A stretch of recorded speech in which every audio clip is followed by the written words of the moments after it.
In today's video, I'm going to teach you how to use FaceTime to call your crush. Whether you're feeling a bit nervous or just want to make sure everything goes smoothly, we'll walk through each step together to ensure your call leaves a great impression. So let's dive in and get ready to make that connection.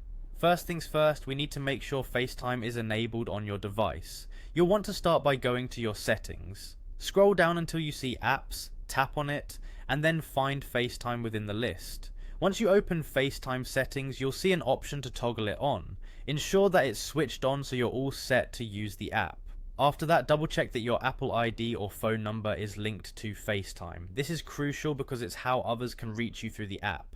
Once that's sorted, you're ready to move on. Now, let's open up the FaceTime app itself. When you're in the app, tap on New FaceTime to start a new call. Here, you'll have the option to enter the name or number of your crush. This step is key because it brings you one step closer to actually making the call. Once you've entered their contact details, you'll need to decide on what kind of call you want to make.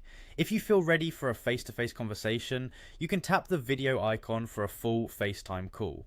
But if you're not quite ready to be on camera, no worries, just tap the green phone icon to make an audio call instead. This way you can ease into a conversation without the pressure of being on video. Before your crush answers, take a moment to prepare yourself. Check your hair and make sure you're in a spot with good lighting. Also, consider what's in your background. You want to ensure it's tidy and appropriate. Either hold your phone steadily or prop it up so you don't have a shaky video. And most importantly, remember to smile naturally because first impressions truly do matter. When your crush answers, aim to speak confidently and calmly. Start off with a casual greeting like, "Hey, what's up?"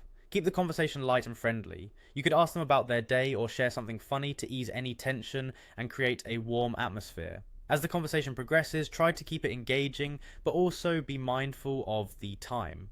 After a few minutes, it's a good idea to wrap things up on a positive note. You might say something like, "This was fun, let's call again sometime." It's a great way to express interest and potentially set up another chat in the future. Finally, don't forget to say goodbye with a smile. It really can leave a lasting and favourable impression. And that's it. With these steps, you're all set to make a charming call. Happy FaceTiming.